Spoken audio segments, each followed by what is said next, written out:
This lecture will expand on a theme introduced in the postlude to our first series, A Pure and Remote View, in which I spend 10 minutes or so near the beginning arguing that the great achievements of the Song monochrome, ink monochrome landscape painting, which are exemplified at their finest in works by Xiaogui and the Chan or Zen masters, Muqi and Yuzhen, are scarcely carried on in post-Song China, but are taken up instead in Japan by Sesshu and others, and made the basis for a great Japanese development of suiboku sanzui, or ink monochrome landscape. This lecture will expand on that observation and especially will show and discuss in its entirety a 22-leaf album by Sesshu of landscapes in late Song styles, an album that has mysteriously been ignored by Sesshu scholars, although its whereabouts is known.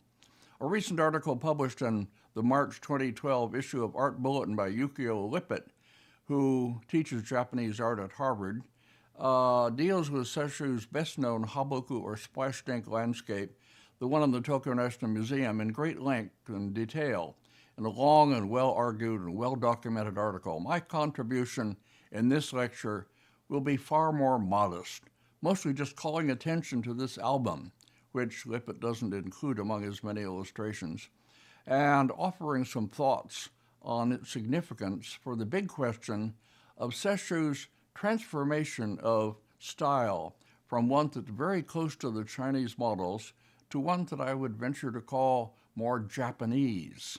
And what I mean by that is the question that I will raise without ever quite answering in this lecture. First image, please. As I've related in other lectures, I spent a lot of time in Japan during my active years, usually a month or so every year or more. During the period before, in the early 1980s, we U.S. citizens were able to go to China.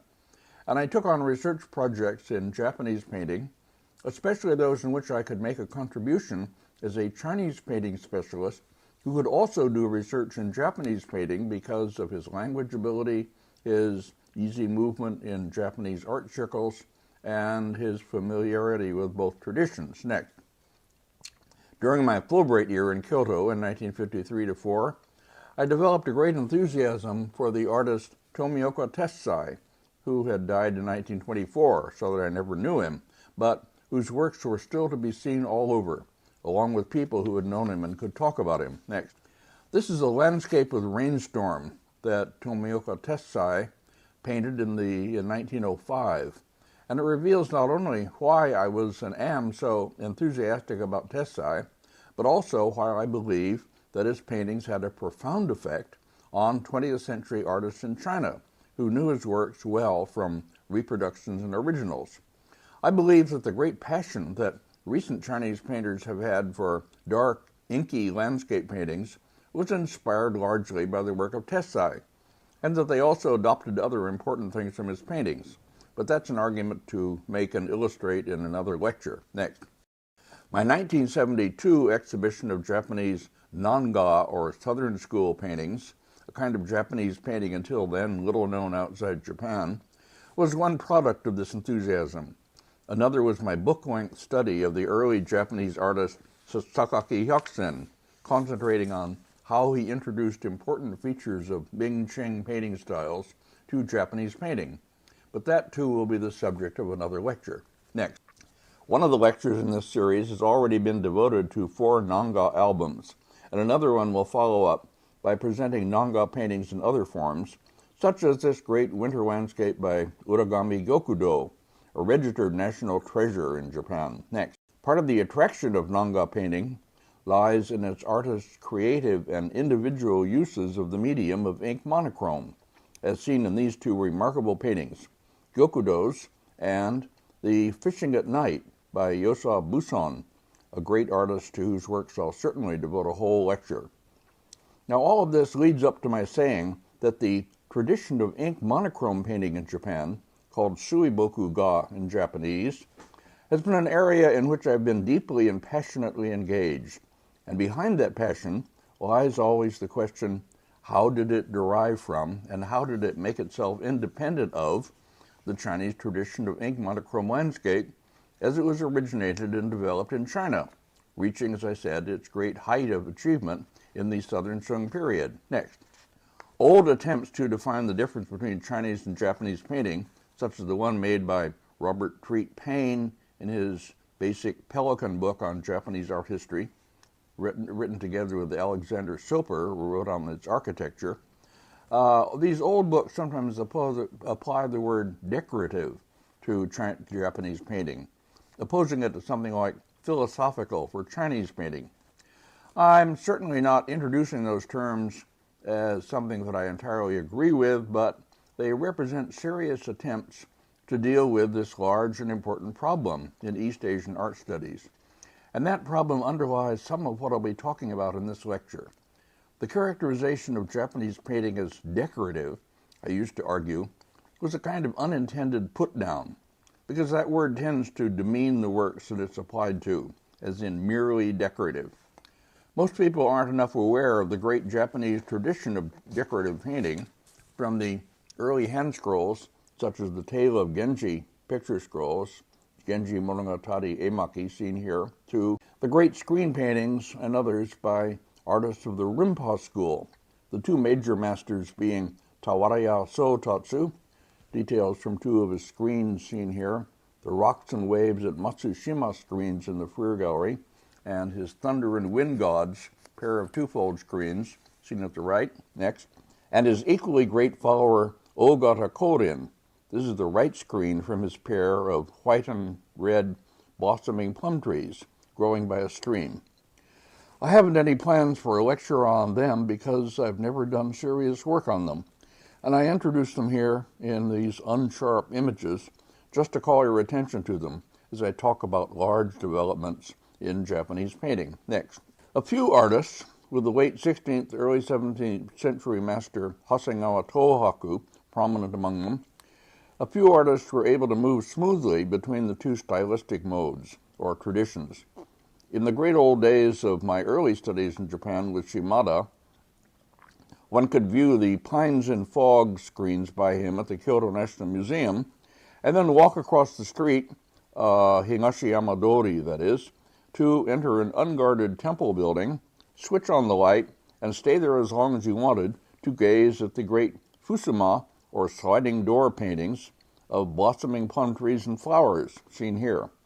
I've shown several times in these lectures this hauntingly beautiful pair of screens by Tohaku representing pine trees seen in fog, because they are, for me, among the most moving works in all of world art. And here they are again. The images I have were not made from the original screens, but are pulled off the internet, which means that they're a bit blurry. But that only drops another thin layer of fog, so to speak, between us and the trees, and it isn't so damaging as it sometimes can be. Anyway, I've used this long introduction to get us back to the main topic of this lecture, the great change in Sesshu style from an early close adherence to Chinese styles to a later move into the paintings that seem to me instrumental in inaugurating the Japanese ink painting tradition, as separate from that of China. Of course, for a really serious treatment of this subject, other Muromachi period Suiboku artists would have to be brought in, as I used to do in lecturing on this subject in my Japanese art classes. The video lecture medium requires some radical shortening and simplifying of big art historical issues and developments.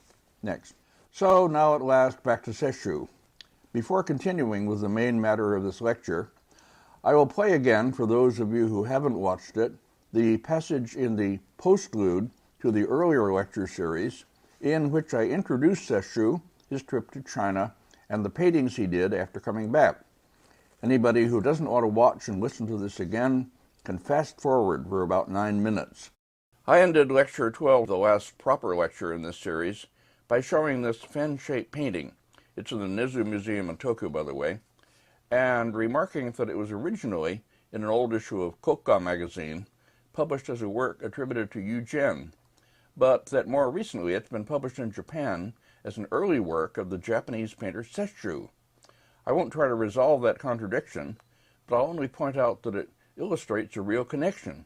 Sesshu went to China with a diplomatic mission in 1467, and he stayed there for 2 years, returning to Japan in 1469.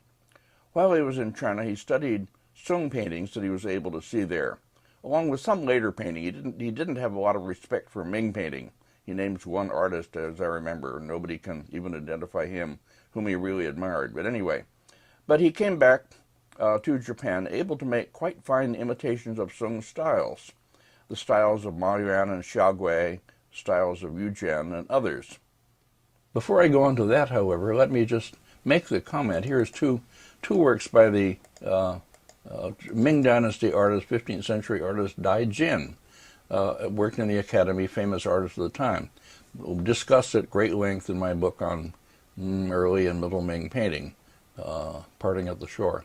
Okay, anyway, but apart from that, this picture is in the picture at the left is in the Shanghai Museum, and it's a Dai Jin work with an inscription in the sky by Dongxi Chang. Anyway, leaving that aside, this is about as close as anybody in Ming China comes to continuing the Southern Sung ink monochrome landscape style, mist among the trees and houses among the trees and so on.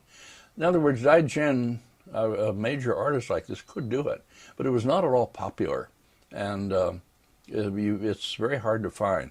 You cannot find much continuation, or really any serious continuation of this kind of Southern Sung ink monochrome landscape in China, in the Yuan or early Ming.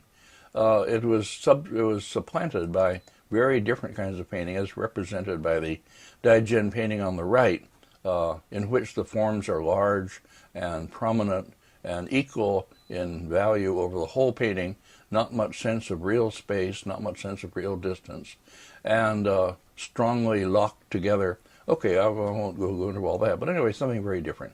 So it can scarcely be said to be continued in China at all.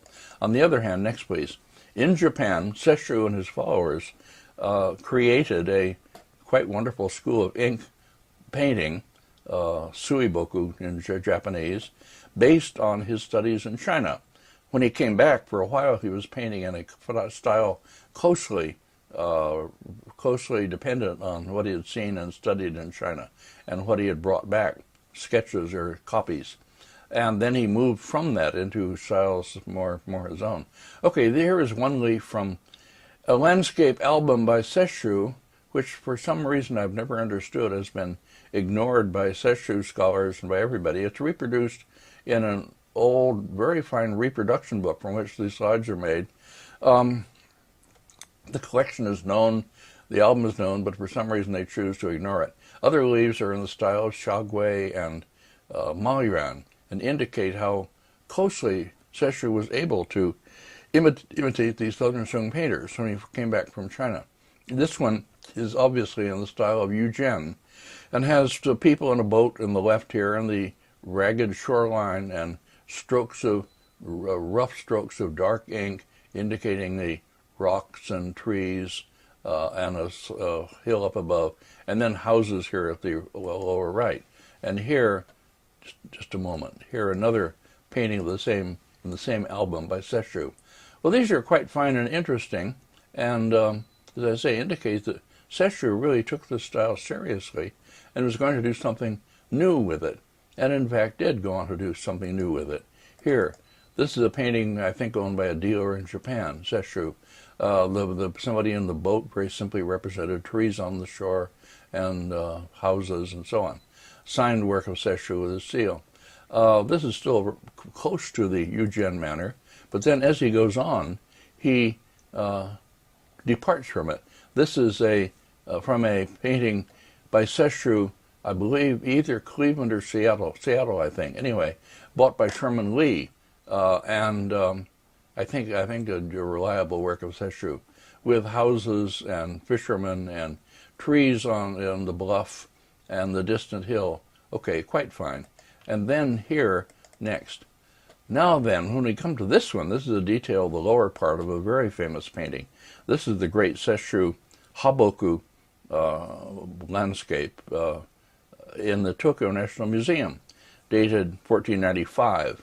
It's national treasure, and should be. A long inscription at the top. He went to China, as I say, and came back claiming he found no Chinese artist there he really could learn much from. He names one of them who nobody's ever identified, but basically he just didn't learn from artists. He did learn a lot, however, from paintings. And he came back, and then after a time of imitating it fairly directly, he went on to turn it into a new style, and a specifically Japanese style. Now, what we mean by saying Japanese is a big problem, and it's one that I've been occupied with throughout much of my career. I've written and lectured a lot on it. On my website, CLP, Cahill Lectures and Papers number 120, about Sesshu and Sesson, has a long section on it, and other things of that sort. How his transformation of the Chinese splashed ink manner can be read as a Japanization of the style. Okay, the next detail. As you can see, he puts more emphasis on the brushstroke right on the surface, not as particularly evocative, but as somehow powerful and interesting in itself. Or here, the lower part with the house and the flag and the two people in the boat. Okay, this is quite a wonderful painting, and as I say, moving into a whole school of Japanized or Japanese ink monochrome landscape, suiboku. Okay, that's beyond our subject, certainly, and I put it on only to show that where the Chinese, for whatever reason, did not continue this style or develop from it in their painting, the Japanese did. They took it up. I was using this as an example of why the Chinese have a certain habit of doing something marvelously well and then stopping. I gave several examples of that. Okay, and where it is taken up by others. The next, please. Two paintings from Korea from the 15th, 16th century. And I do not know much about Korean painting, and I'm not going to try to talk about it. But in a paper I gave last October, I was suggesting that Korean masters of this period may very well have, should be credited more than they have been as continuing the Southern Song, Mao Yuan and so forth, Mao Yuan, Shaogui, and other landscape styles. And our writers on them have tended to emphasize more their relationship to Ming painting, whereas I think that what might be credited instead is what they have learned from Southern Song painting and continue in a way that is similar to suiboku painting in Japan. Well, this paper of mine had rather the wrong response. It was seen as or taken as a criticism of two very fine elder scholars who are good old friends, one of them a student of mine, who, for their not having recognized what I was now preaching. I didn't mean that at all. I have the greatest respect for them, and I was only suggesting kind of new area of pursuit. In talking about Sesshu in China, I forgot that he did name one identifiable Chinese artist of his time whom he admired. This was the Zhou schoolmaster Li Zai, whose landscape in the Tokyo National Museum is now on screen. And, change please, he paints a few works as a kind of overseas Zhou schoolmaster, like these four landscapes of the seasons. But he doesn't continue as that. Instead, he continues in the direction that I take to be the creation of a specifically Japanese style. Sesshu's work is followed by a great development of ink monochrome painting, including landscape and misty scenes in Japan. I put on to represent them two screens by Hasegawa Tohaku, born 1539, died in 1610, who admired Sesshu and studied with one of his disciples, but who also studied Chinese paintings that he was able to see and learn from. The screens at top are obviously inspired by the two side pieces of Muchi's great Daitokuji triptych. At the left, the bamboo grove and crane, without the crane, and at the right, the mother gibbon and child with the father, one assumes the father, added. Below are Tohaku's great screens of pine trees and mist, one of the masterworks of Japanese painting and one of the most evocative and moving paintings in all of world art. I remember very well coming upon a row of pines while climbing in Huangshan that reminded me of Tohaku's screens. And I not only photographed them, but waited for more fog to come in and envelop them so I could capture this image to put beside the Tohaku screens, as I'm doing now. Now, continuing, I'm going to show some Sesshu paintings and discuss the questions they raise about their Chinese models in this part 1, before we turn to the album that is our main subject in part 2. Next.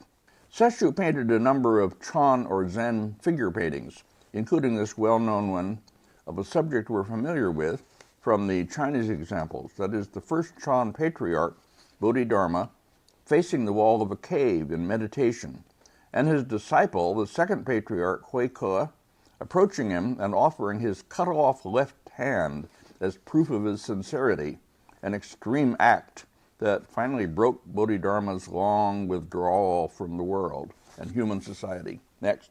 We're familiar with the subject from Liang Kai's depiction of it, one of a series of pictures of Chan patriarchs and their disciples in landscape settings, making up a hand scroll in the Shanghai Museum. Next. We also saw briefly in a previous lecture this detail from an anonymous Sung period hanging scroll, showing the same encounter in the Cleveland Museum of Art. I could also show, but I don't have the image handy, a version by the Ming artist Dai Jin in a hand scroll that he painted. Sesshu may have seen both Sung period and Ming period pictures of Zen themes such as this, and made copies of them to bring back. Next. Some of Sesshu's landscape paintings, such as this one, are in a softer manner and feature a band of fog stretching across the base of the further hills or mountains, as this one does. Japanese writers on Sesshu have made the point that this landscape element appears to originate with the Yuan period master Gao Kegong, who was a scholar official artist serving in the Mongol administration along with Zhao Mengfu and others. They take this as evidence that Sesshu knew about and imitated scholar amateur painting in China as well as professional painting. Or in other words, using the terminology invented by Dongqi Chang, Sesshu came into contact with Southern School painting as well as Northern School. I've intended for a long time to write something arguing against this idea and pointing out that by the time Sesshu went to China, this feature of landscape style had been adopted and absorbed by the Zhou School, the Academy, and other professional masters, and it was no longer in use only by the amateurs. Let me quickly show some paintings that illustrate this development. Next. Here is Gao Kegong's well-known hanging scroll landscape of hills and fog, which he painted in 1309. It's in the National Palace Museum in Taipei, and it was in the Chinese Art Treasures exhibition, number 70. It's the most familiar work of the artist, and it displays this device of concealing the base of the main mountain in fog so as to increase its sense of height. Next. And here is a short hand scroll by Gao Kegong, badly damaged with some parts missing, but still readable as a picture, painted by Gao Kegong in 1300. This little-known picture, which is in the Palace Museum, Beijing, I reproduced with my section on Yuan painting in the 3,000 Years book for its figure 144, and it uses this same device effectively to separate near and far. Next. The same is true of this anonymous Yuan period hand scroll in the old collection of the Freer Gallery of Art, which I discovered there as a neglected and unpublished work and reproduced in my Hills Beyond a River book, for its figure 20. It's a fine, evocative painting, preserving some elements of the great splashed ink landscapes of the late Song period, the best known being those attributed to Muqi and Bai Yuzhen. Next. There are quite a few more I could show. Here's a leaf from the Hikoen album, identified by its signature as the work of a certain Gao Li, who was active at the beginning of the Ming. Next. True enough that the motive of hills rising above the fog continues to be seen also in works by scholar amateur or literati artists. Here's a leaf from the great 1482 album by Shunzhou that was the main subject of an earlier lecture. Shunzhou draws freely on a diversity of stylistic traditions, in that way anticipating the practice of fang, or creative imitation, as it was later to be developed in the Ming Dynasty by Dongqi Chang and his followers. Next. Another leaf from Shunzhou's album, in a manner not clearly derived from any particular older master. The band of fog at the base of the hills had by then become a motive in general use, not by any means limited to the scholar amateurs or southern school painters, as this long series is meant to demonstrate. Next. We find it, for instance, in several of the paintings in a scroll discovered in a tomb at a place called Huai'an in southern Zhejiang province, in which two scrolls of painting were found in the sleeves of the man buried there. This will be the main subject of an old article of mine that has somehow gone unpublished until now, and will soon appear in the Archives of Asian Art. Without going into my argument at length, one of the scrolls is made up of quickly painted pictures by major professional artists active in the capital and in the Imperial Academy, whose preserved works are mainly impressive hanging scrolls, but who are now revealed to have also painted simple, sketchy pictures to give to people, probably in exchange for small gifts. This one is by an artist of this kind named He Chung. Next. And this one by another Academy master named Xie Huan. Hills and Clouds pictures carried symbolic messages when presented to scholar officials, praising them for bringing benefits to the people they administered, just as the clouds and rains bring benefits to farmers. But leaving aside this matter of meaning, which belonged to another lecture, the point I'm making is that by the time Sesshu went to China, this landscape motif of a band of fog stretching across the base of middle or far-ground hills or mountains was commonly used by the professional and just schoolmasters, some of them associated with the Imperial Academy, artists of the kind that Sesshu came into contact with. So that Sesshu's use of it certainly doesn't in itself demonstrate any contact with scholar amateur painters, nor does anything else in Sesshu's works, to my knowledge. Next. Another motif that Sesshu has taken from the Chinese paintings that he saw, Song and later, is that of two men sitting hunched over, facing each other. It appears commonly in his paintings. Sometimes the two men are seen in a boat. We could find quite a few occurrences of it in southern Sung painting. I'll show one of these in the great Shaogui Pure and Remote View later in this lecture. For now, a notable example that most of you probably remember next is this signed fan painting by Ma Yuan in the Boston Museum of Fine Arts, in which the two men are seated under a blossoming plum tree, the arching branches of which frame them overhead. I once wrote about these two men as, quote, like a pair of parentheses enclosing nothing, end quote. Next. A work by Sesshu that is considered by most Japanese to be his finest surviving work is the so-called Long Scroll, or Chokan, a hand scroll owned by the Mori family in Yamaguchi on the southern coast of the main island of Japan, Honshu. Painted in 1486, it's about 40 feet long.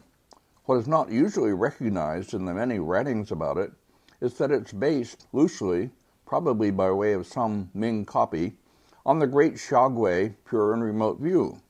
Here, for instance, is the section showing a stretch of water leading up to the Great Cliff. Next.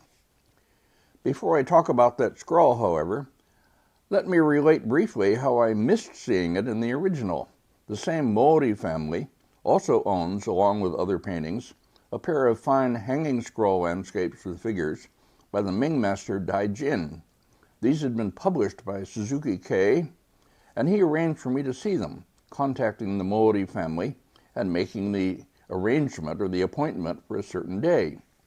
Richard Vinograd and I, seen here in the familiar photograph, made a leisurely trip by train, together with a student of mine named Margaret Louise Hollingsworth, who was working on a dissertation on Sesson, which she never finished, alas. She had personal problems that worked against her high intelligence and her sensitivity to art. Anyway, we traveled for several days around the coast, starting at a point north of Kyoto, arriving at Yamaguchi a day before our appointment, or so I thought, having somehow got the date wrong. We spent a day in Yamaguchi seeing sights and resting, and at the end of the day, I phoned the Mori family about our appointment, only to find that it had been for that day. They had brought the long Sesshu scroll from storage so we could see it, but had sent it back when we didn't come. We did spend much of the following day with them, and we saw the Daijin paintings and other things, but we missed what most Japanese would consider the chance of a lifetime, to unroll the great Sesshu scroll ourselves and enjoy it close up, not under glass. Next. It's highly unlikely that Sesshu saw the original Xiaogui painting. Many free copies of it were made in the early Ming period, and Sesshu's scroll resembles those far more than it does Xiaogui's original. I don't have images of any of those at hand, as I probably would if I were treating Sesshu's scroll seriously. I'll only show a few loose comparisons to bring out the relationship in a general way. Next. Japanese writings on the scroll praise it as a profound visual exploration of nature, but to my eyes it offers much less of that than Xiaogui's original. Sesshu's scroll moves unrealistically through 4 seasons in a single continuous space. He uses heavier outlines, flattens forms that were originally rendered volumetrically, such as the cliff itself, enlarges secondary elements such as trees, buildings, boats, and so forth, in a way that further reduces the monumentality of the landscape masses, and in general produces an entertaining, lively picture that is anything but a pure and remote view, to my eyes at least. I don't mean to put it down excessively, it's just a very different kind of painting. Next. You will remember in a passage that follows the great cliff in Xiaogui's scroll, a cave in the cliff face with 2 tiny figures sitting face to face. They are in the upper right of this detail. Sesshu, following, as I said, some Ming free copy of the Xiaogui scroll, makes them large and provides an easy access to their cave. Generally, motifs that required some looking to discover in their original pure and remote setting of the Sung original become anecdotal and entertaining in the hands of Sesshu. He does, to be sure, capture well the treatment of rock surfaces and the creation of rocky masses in a way that surely impressed his Japanese viewers, since nothing of the kind had been seen in Japanese painting before. Next. Xiaogui, in a further point in his scroll, seen here in a close-up detail, presents a simple village with several thatched roof buildings, one of them an inn with 2 people seen inside it and another arriving with his donkey. The comparable scene in the Sesshu scroll is a bustling scene with a throng of people outside the inn and others passing through an outdoor gateway to climb an ascending road up the mountain. Next. A final section of the Sesshu scroll. We have to remember in making such judgmental comparisons that Sesshu is working from a later copy and using his own creative powers to create a work, to produce a work that indeed has its own kind of monumentality and depth. And his is a different age. One no longer is concerned with the pursuit of naturalistic imagery. A Sung period artist would not have allowed the beginnings of a huge overhanging cliff, as we see it at the right of this section, to be succeeded so closely afterwards by a receding stream and the roof of a tingsa or kiosk seen above fog. They don't belong together in a landscape composed of naturalistic forms and spaces. But that didn't trouble the Japanese viewer of Sesshu's time or later, nor, properly speaking, is there any reason why they should trouble us. Elements of the late Song Chinese manner, as transmuted by some Ming imitator, have been further transmuted into what is now a Japanese painting. And with that, we return to my original problem. What do we mean by speaking of Japanese painting, as in the end profoundly different from Chinese painting, even though they can come close together at times? Next. Let's look at a few of Sesshu's copies of Sung fan paintings. He did a number of these, identifying the artist of the original for most of them. They are among his best-known landscapes. Fortunately, we have the original for one of these. The painting I showed at the end of the Pure and Remote series is attributed to Yu Jin. Next. And here is Sesshu's free copy of it, labeled in the lower right, Yu Jin, done in more prominent brushstrokes that lie more on the surface, where the original can scarcely be said to exhibit brushwork at all, and its forms recede into atmospheric depth. The volumetric treatment of the hillside is impressive, especially in this comparison. Sesshu was no doubt capable of a more faithful copy if he had chosen to do that. He signs his copy with his own name but writes Yujian below it to the right. Next. I bring back this detail from an album leaf by the Ming artist Chu Ying, shown several times before, just to remind you that fan-shaped paintings by Southern Shung artists, originally mounted on flat fans and then preserved in albums, were especially valued by Ming collectors. Many of the finest works we have by the Southern Shung masters are in this form. Sesshu absorbed this Ming fondness for them and did free copies of a number of them that are preserved among his works. Next. This is his copy of a Shaogui fan, one that unfortunately doesn't exist anymore. At least I don't know of it. It was one of those late Song landscape compositions with a heavy overhanging cliff in the upper part.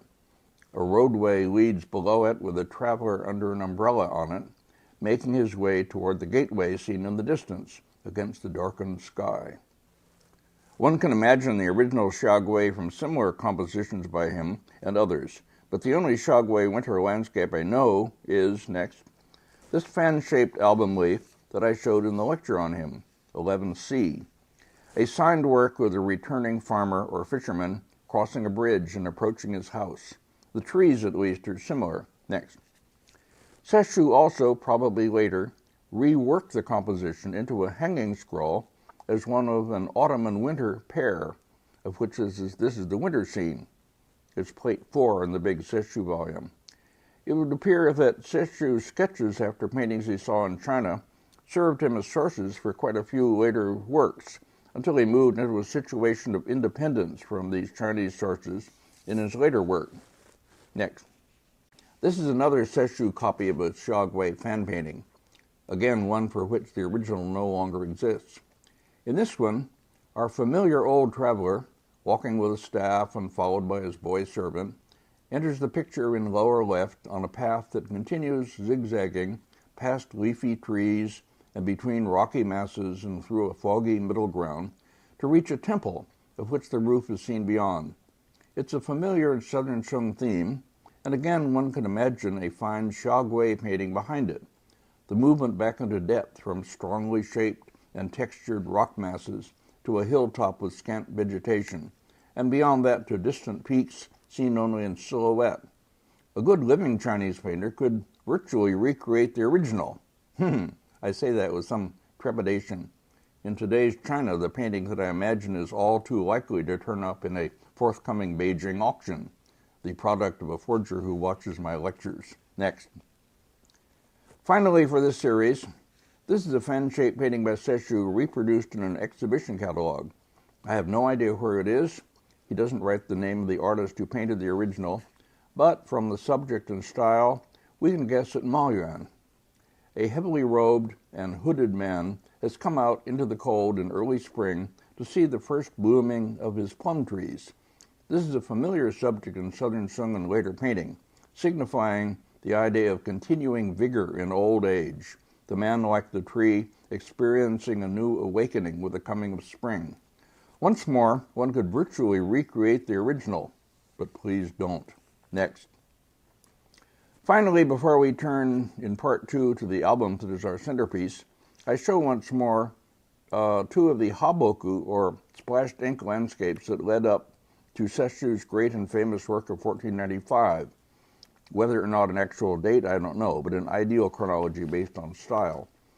This horizontal painting, signed by Sesshu, which I believe was owned by a Tokyo dealer, still preserves quite a lot of the Yujian manner, forms blurring at a space for an effect of real scenery seen through atmosphere. Next. In this one, the broad brushstrokes are becoming more self-sufficient, so to speak, less evocative of the landscape masses that they supposedly stand for. Sesshu seems to be moving into the style seen at its finest in the great haboku landscape of 1495. Next. Here's an image of the whole of that and the inscription, made from a reproduction. The painting was done for Sesshu's pupil So-en, and the inscription is long and informative, but it doesn't concern us now, and I want to show the details from the pictures below that I made myself long ago. Next. And what these details reveal clearly is a great change.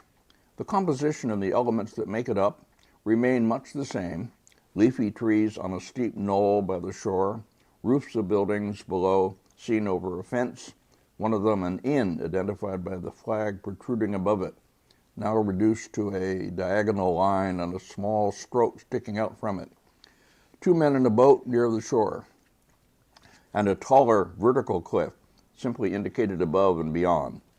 All these are by now so familiar to Sesshu's viewing audience that they can be rendered in this way, perfunctory and yet powerful, and be drawn together in the visual perception of his audience into a scene with real masses and atmospheric space. But the brushstrokes, besides continuing to function representationally in this way, also have taken on more of near independence, a kind of self-sufficiency that encourages the viewer's eye to see them as the products of an ink-loaded brush moving in a certain way over a piece of paper. And we are back to the observation that I made at the end of the first of the Pure and Remote View series in looking at a small painting on silk from Changsha. I observed that a line or a stroke made by the brush can take on a certain independence from its representational function, even while it remains part of a picture. That double or ambivalent nature of the brushstroke has gone very far here, and, let me say it at last, raises the big question that underlies this lecture. It has taken on a character that we can recognize as a move into a specifically Japanese style. There now, I've said it, and I can go on to our main subject, a major but unrecognized, virtually ignored Sesshu landscape album. This will occupy us during most of part 2 of this long lecture. So for now, I conclude with this one, James Cahill.